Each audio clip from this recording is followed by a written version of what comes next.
YouTube Live. I'm Kevin McPherson, your host. Good morning. It's Thursday. You're getting closer to the end of your week. I don't know if that's something you look forward to or not. The weekend, in my opinion, is always great when it gets here. We're in that part of the year, where we're waiting for football season to really get going. Always a good time to talk basketball. We do it every day, and this today will be no exception.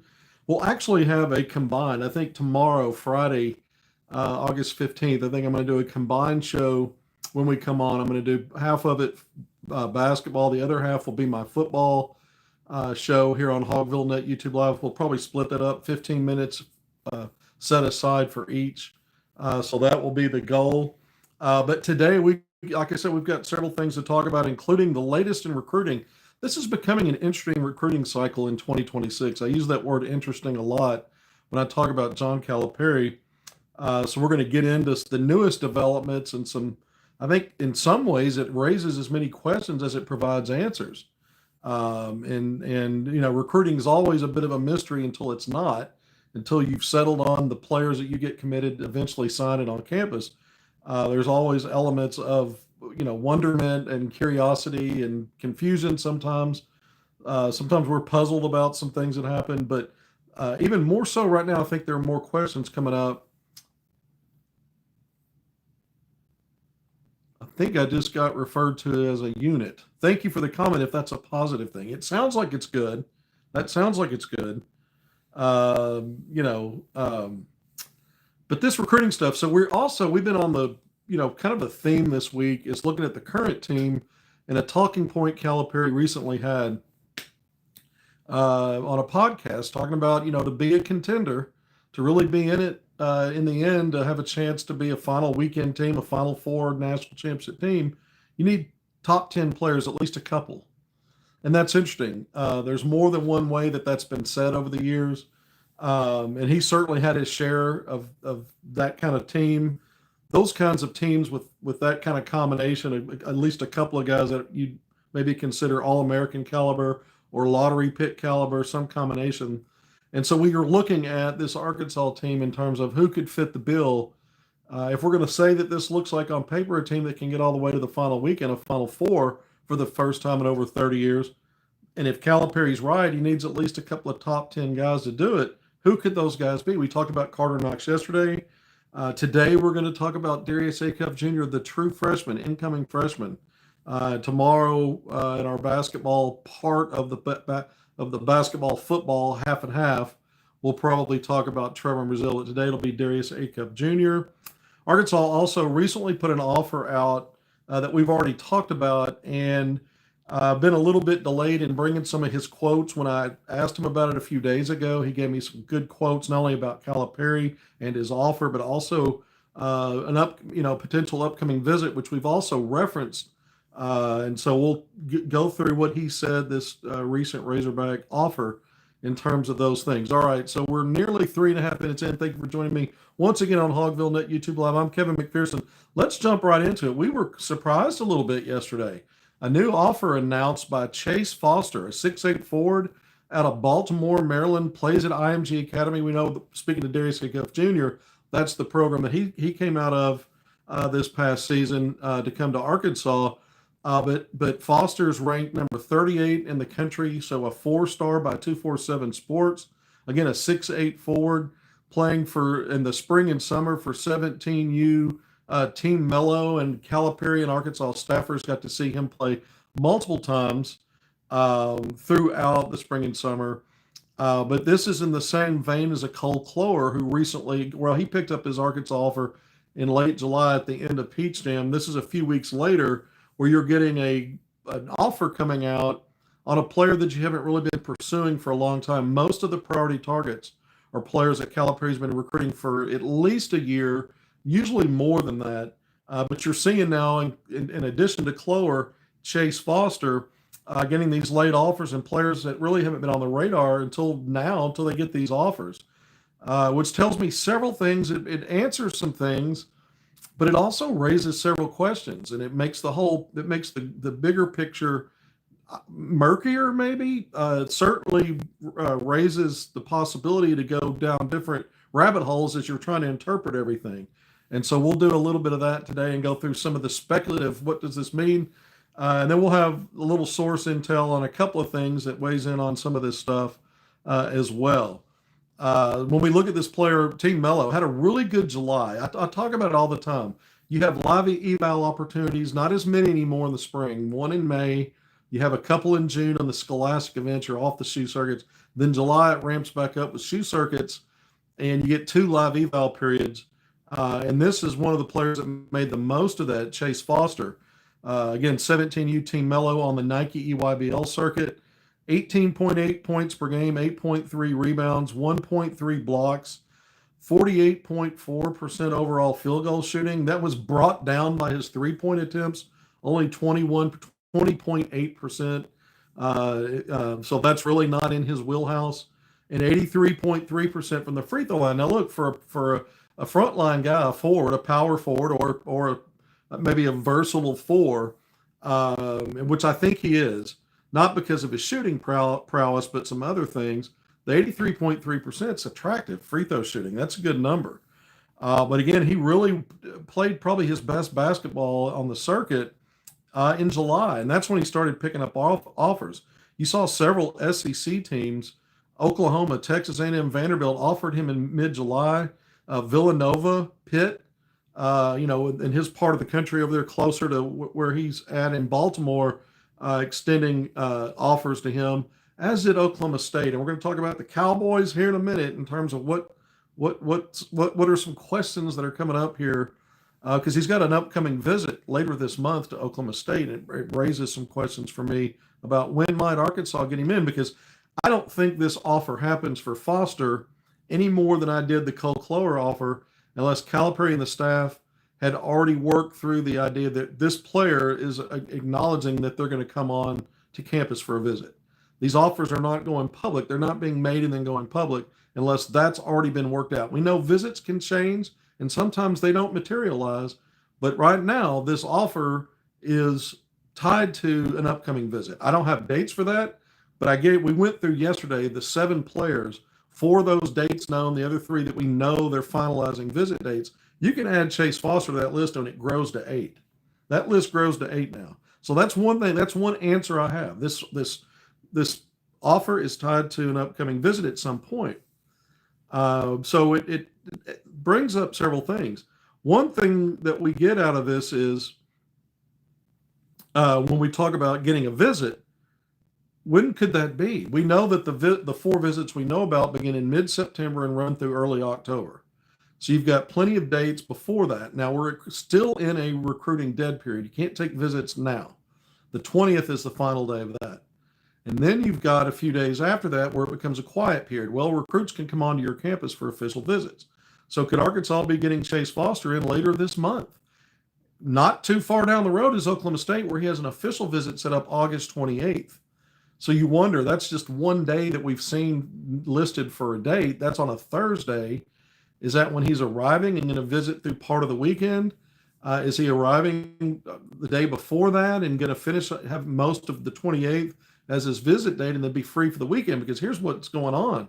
That August the 29th through 31 first weekend, that's when Arkansas hosts Alabama A&M in the season opener football game at Reynolds Razorback Stadium. It's not too far from where an East Coast guy's already going to be for an official visit to Oklahoma State. Is there a pathway that he just stays in that part of the country, Oklahoma, Arkansas area, and comes in for a visit? It's a speculation. It's just a guess as to what might be a visit date that you would slot in for a Chase Foster. I don't think I'm getting ahead of myself looking at an offer made yesterday this time of year. Maybe if it was longer, several months ago, you make an offer, you don't necessarily predict that there's a visit tied to it. At this point in the game, yeah, there is. So when could that be? Could it be as soon as the August 29th through 31st weekend?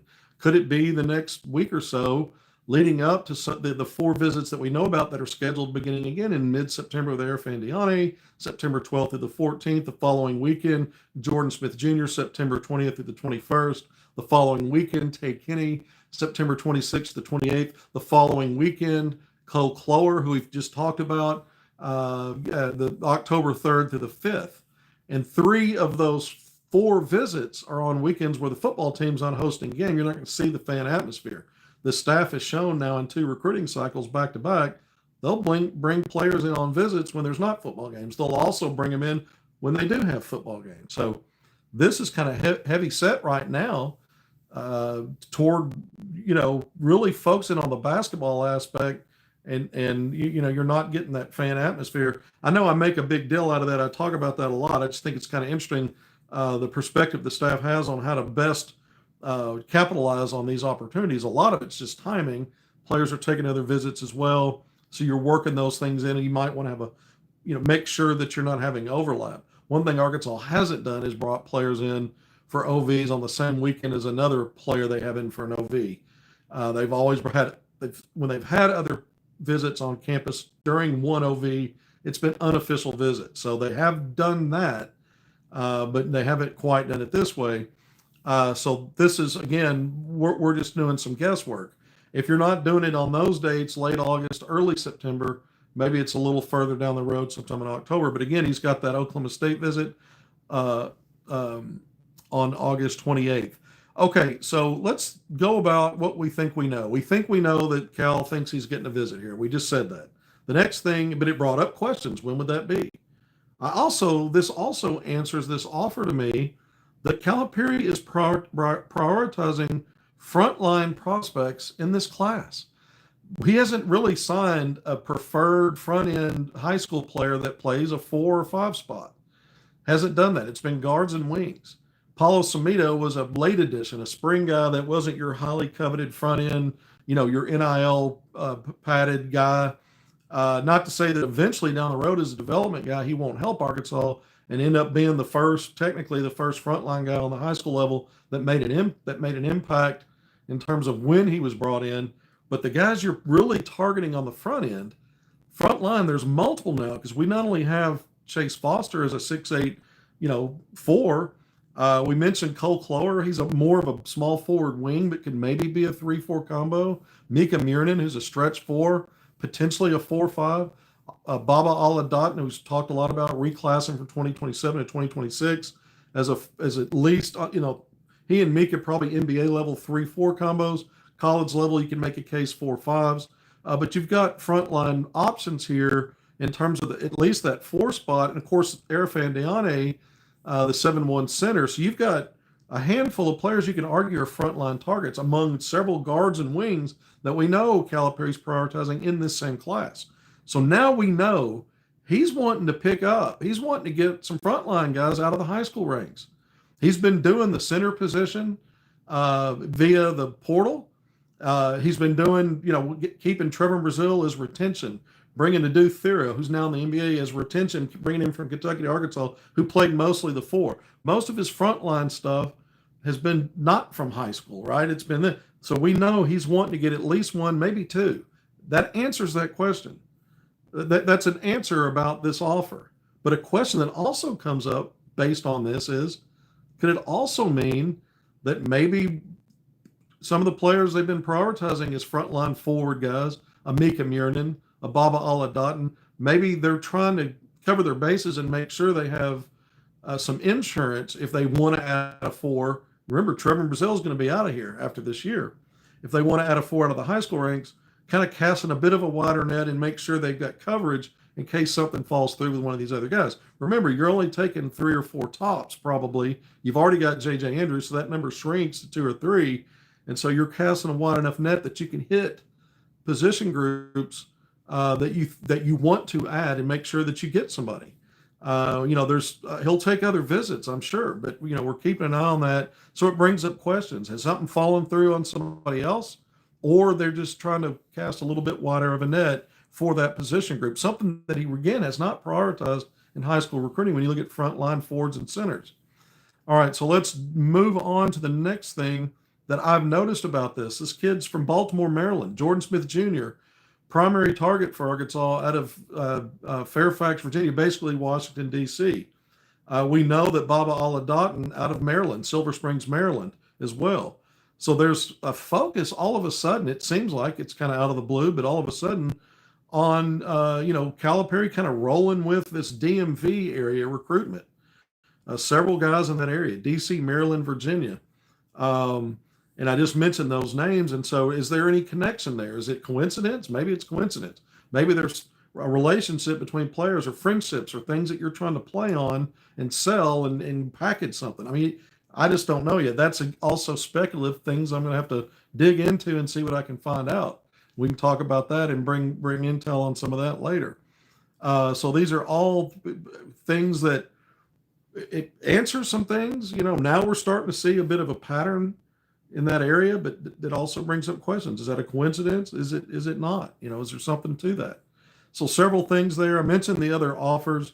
We'll keep an eye on that, but that's Calipari again. Now a second player in the past month that he's offered that he's not been building that relationship long term, and that's really, it's not that it's unheard of with him. He'll come in late on guys. It's just that it's not the norm, and it's not when you really look at the big percentage of what he does in recruiting, most of it when the high school level, we know portal's much different. It moves much faster.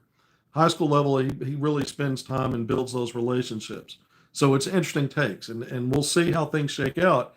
But it seems to me, one way or another, Arkansas is going to pull a frontline guy. That's if Calipari has that intention, he's not going to fail on that notion. He's going to get one. And this is a quality player. Chase Foster is a slasher at 6'8". He's good at putting the ball on the deck. I see a lot of highlights of him starting, receiving the ball. If it's not at the nail, it's one at the elbows or the horns area, and then putting the ball on the deck and just driving by other bigs and getting the basket. He's real active that way. Strong rebounder. The numbers are efficient except for three-point shooting. He will attempt some threes and make a few. That's not really his game, but you look at who Calipari recruits, and it's typically about other things. It's not necessarily that their superpower is three-point shooting. Cole Clore, is maybe a nod in that direction. Last year, late, he got in on Will Riley. Probably too late. He ended up at Illinois. So, but this is not a player, if you're looking to stretch the floor, that's not really his wheelhouse. Good morning, Kevin. Wu Pik Sui. Thanks for the comments. They fade off before I can read them. I appreciate everybody. I really do. It's early. So you brave souls, thanks for being here. So let's move on. Chase Foster is a good player. I understand the fit and the idea. This is somebody that makes sense. Someone saying that they're hearing Stokes is high on Arkansas because it's a Nike school. By the way, in news, Tennessee switched over to Adidas. Well, that was reported yesterday, leaving Nike and going back to Adidas. It was previously Adidas school. And you think, well, maybe that makes a lot of sense with what Nate Ament did. But, Nate Ament, who played on the Adidas circuit, actually signed a Reebok deal. He signed a Reebok deal, as did Darius Acuff Jr. Reebok does not sponsor college programs anymore. It used to. It's individual players now, so they don't really have a dog in the hunt in terms of what school you go to. We'll see about Stokes. A lot of smoke towards Kentucky, but yeah, you just never know. It sounds like there's a large NIL amount out there that we talked about the other day. And it would be surprised me if Arkansas climbed all over that to be in the hunt based on that amount, but you just never know. That is the number one player in the class, Tyron Stokes. Thank you for the comment. All right, let's move on now. We've talked enough about Chase Foster. Again, I think he'd be a good fit in what Calipari's trying to build and what he's doing. Don't worry about the fact that he's not a five-star, top 40 guy, 38th ranked. We talked a lot about, in fact, I broke the news on Monday that class of 2028 in-state, Benton High School, true freshman last year, impacted a state title team, 5A state champs at the Benton Panthers. Anthony Spratt Jr. Broke the news on Monday via X/Twitter that he had received an Arkansas offer from Calipari. We talked a lot about that. We've talked a lot that was coming. We on these segments that going back to June, building up to Calipari's interest in him, going out to see him. The fact in July we said that Calipari was talking about probably going to end up being the youngest guy that he's ever offered. Bam, that's exactly what happened. Okay, so we gave you intel along the way to get you there, and then we broke the news that he committed. But he also, we had some back and forth, and I got some quotes from him about this, how he feels about this and maybe taking a visit soon. And so haven't been able to share that yet. I really should have done that sooner, but we'll do that today. Let's get that in here. So when I asked Spratt about hearing from Cal and finally getting the offer, I'm going to read the quote, and I've got horrible handwriting, so I hope I don't butcher this. Okay, he, meaning Calipari, said that I'm the youngest that he offered, but he liked my level of maturity on the court. Remember, this is a young man that hasn't even started or just starting back for his sophomore season of high school. So Calipari likes his level of maturity on the court.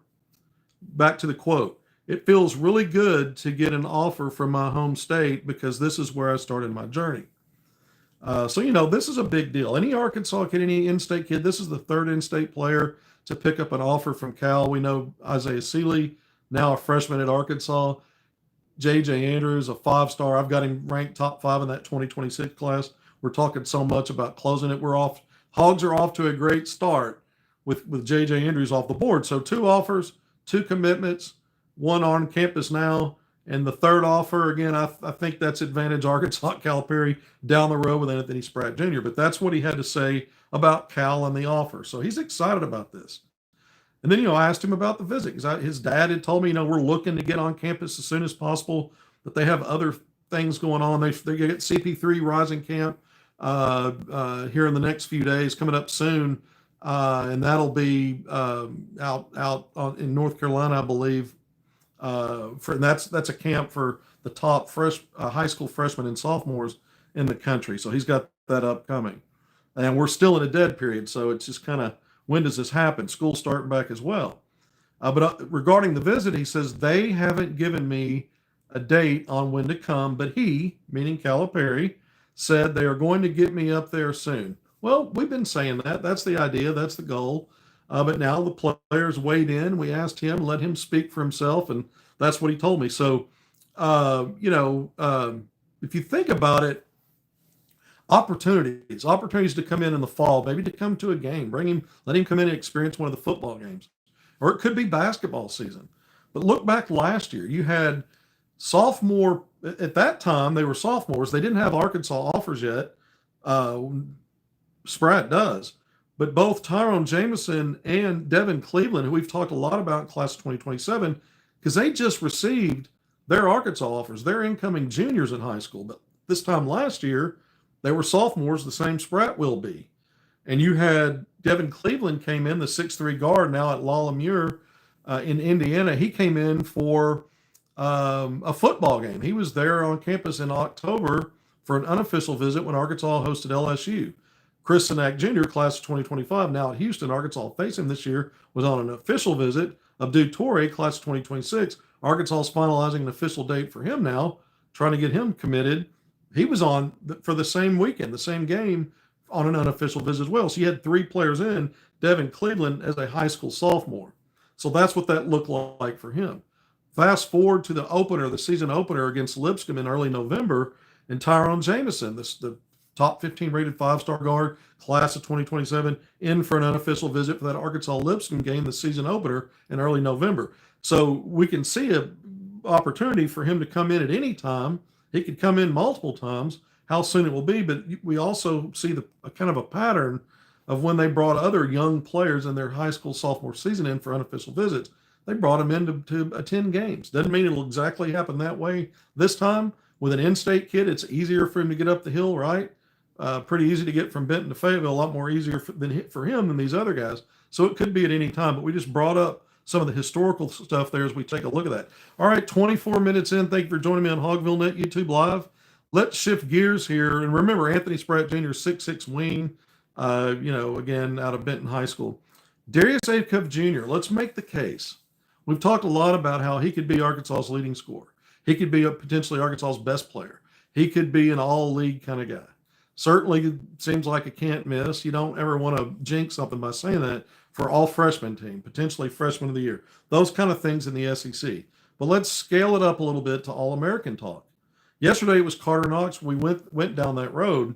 And if Calipari's right, you need 2 top 10 guys. We're trying to identify who could fit the bill for Arkansas. You're going to have to be up there in production. Again, that 16 and a half points to 18 and a half points, somewhere in there, if not more. But I mean, that would be, probably a baseline somewhere in that range for a lead guard like Acuff, maybe 5 assists or so. But it's not just about stats. That's part of it. So we throw that in there. But it's other things that are going to play into it. It's tough for freshmen to crack an All-American team. It's tough to do that. Last year, Cooper Flagg was the lone out of the three teams, first, second, and third team, 15 players, the lone true freshman to make the Associated Press one of the All-American teams. He was first team. So it's really hard to do. But you can have a top 10 player and more than just that. And we talked about it yesterday, whether it's two All-American caliber guys or two, lottery pick or, top 10, top 15 projected picks in the draft, or a combination of one and the other. There's more than one way to get to two top 10 kind of guys. And so if you saw the draft last year, it was really heavy with one and done true freshmen. Darius Acuff Jr. has several mock drafts that are mocking him around the top 10 if you look at where he'd be selected. CBS Sports has him projected in their last update in July, so pretty recent, going 7th overall. You've got Tankathon, they do a good job of updating their mock drafts. USA Today, both of those have Acuff going 11th, which is lottery pick. Obviously, top 14 is the lottery, but it's right there on that cut line for a top 10 player when you look at it for NBA draft projection. So he's already got some opinions, maybe, or at least right now, that he'll project as one of the top players in the draftable players in the country. And obviously that would put him up there as one of the top freshmen in the country. And it's always going to go back to whether it's Carter Knox, Darius Acuff Jr., we'll talk Trevor Brazile tomorrow. How well does your team do? Your All-Americans are typically top players on top teams. Arkansas has not been a top team despite two Sweet 16 runs in the last 2 years, because in the last 3 seasons, they finished with losing records in the SEC. And so you're not typically going to be an All-American caliber player if your team's sagging like that. You'd have to, what I said yesterday is you'd have to have some astronomical statistical data points to throw you in that All-American conversation if your team's kind of flailing or, middling and not one of the superior teams in the country. You don't have to be a 1 seed, 1, 2, 3, 4, somewhere in that range probably gets it done. If you're one of the catalysts, if you're the main guy, if you're one of the top 1 or 2 dudes on your team and your team does that well, you got a real chance to not only land as an All-American, but in Acuff's situation, maybe he's also tracking, would certainly track as a potential lottery pick. There are other opinions on that. Jonathan Wasserman, whose work I respect greatly, the draft guru over at Bleacher Report and for NBA.com, he recently put out a mock for 2027, and we talked about it. J.J. Andrews going 4th overall, which is exactly where having ranked in his class. But he had both Darius Acuff Jr. and Malik Thomas getting drafted in the 2027 draft as 2 and dones in the early 20s as late first-round picks.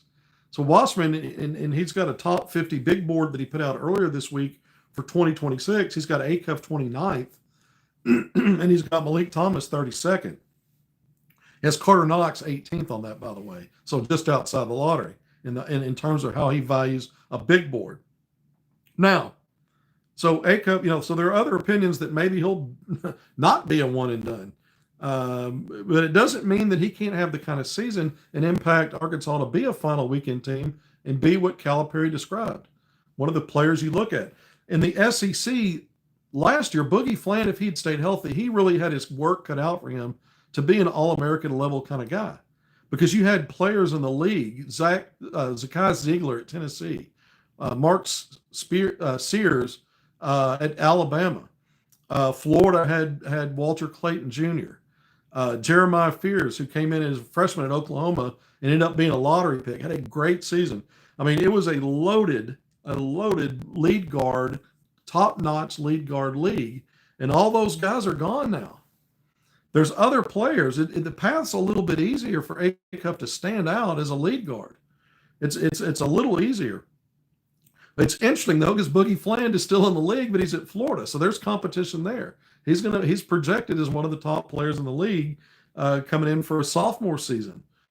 He's in the way. Anthony Robinson Jr. at Mizzou is going to be one of those guys that's pegged as one of the top lead guards coming into not only the SEC but college basketball, making a return to Mizzou. Pettiford, who returned, got pulled out of the draft, is going back to Auburn. Upcoming sophomore season. So you've got those guys you'll be competing with. Interestingly enough, does DJ Wagner get in the way of Darius Acuff having that big of a season? Because DJ is going to split time at the lead guard spot. Here's a third-year guy, a veteran, who played his best basketball on the ball last year. And so by process of stealing minutes or stealing part of the role or sharing a role, can you stand out enough to be more than maybe an all-league projectable, but even be an All-American? But again, if you have a great season, whether you're an All-American or not, and you project lottery, there's more than one way to have a top 10 guy and bring that quality to the court that helps your team get to that final weekend. And here's what I said yesterday. We were talking about Knox. It applies here. Arkansas' schedule is so good. There are plenty of made-for-TV marquee matchups, big stages, where you launch yourself for these for being mentioned as a candidate for all SEC, Player of the Year, All-American, some kind of watch list. There are plenty of launching points starting in non-conference play. He's going to match up with Mikael Brown Jr., another freshman at Louisville, who some people think will be a top 5 lottery pick. That's going to be a national stage game in the ACC-SEC Challenge in Bud Walton Arena in early December. So that's going to be huge for him to match up against another guy that's going to be in the conversation as one of the top lead guards in the country, despite being a true freshman. Caden Boozer with Duke, same thing. The Boozer twins, Caden Boozer, he's got draft lottery mock projections. I think maybe it's NBA draft or draft.net, NBA draft.net, or one of them. He's got a big lead guard. There'll be that matchup in Chicago on Thanksgiving Day when Arkansas plays Houston. Another Kingston Flemings, another 5-star incoming freshman point guard that's got NBA draft projections as a one and done as well. So he's going to have so many opportunities. I mentioned some of the SEC players he'll match up against, going head to head, mano a mano. So he's going to have so many opportunities to showcase and build his case. If he's one of the 2 or 3 of the top lead guards and if Arkansas ends up being one of the top programs in college basketball this year, he's going to have a chance to be what Calipari described as what you need to get through not only your regular season, but then have a chance later to really do damage and get all the way to that final weekend. That's why we're talking about this. What does that look like? We've got question marks about Acuff's ability to be efficient from 3. Defensive questions about him defensively. But some of these guys that were putting up numbers last year, Trey Johnson, not a lead guard, but you saw what he could do offensively. Fears, who was just a big-time playmaker, big-time producer, both as a facilitator, a scorer, took games over late, fearless, end-of-game closer kind of guy. But there are weaknesses to their games. But had their teams been better, their teams were friends NCAA tournament teams. They were like Arkansas, losing records in league play. So these guys weren't going to be anybody's All-American, but they were really, really good.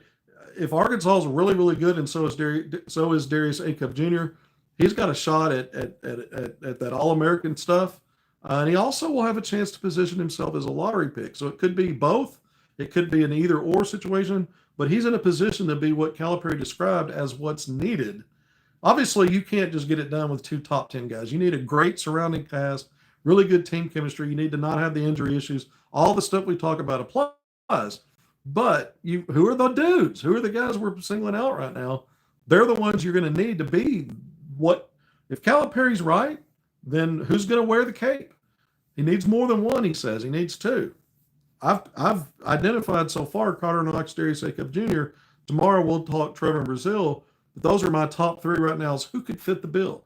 Who could I foresee maybe fitting the bill there? All right, 34 minutes in. We're going to get out of here before it's 35. If something breaks, shakes, or is important, and we got to come back live for today, we will. If not, we'll be back on tomorrow. Again, I'll have a dueling segment. We'll start basketball, do about 15 minutes. The final 15 minutes will be more football as I get into more of the football coverage here at HogvilleNET and HogvilleNET YouTube Live. I'll also be doing an article this weekend following up and reporting on the second scrimmage in this training camp session. Arkansas had a closed scrimmage last Saturday. They'll have another one Saturday. I'll have a full article and report on that later Saturday, helping Otis Kirk out with that this weekend. But until next time, thank you everyone for being here. Appreciate all of you. Be good in what you do, but also be good and take care of yourselves. We'll see you soon.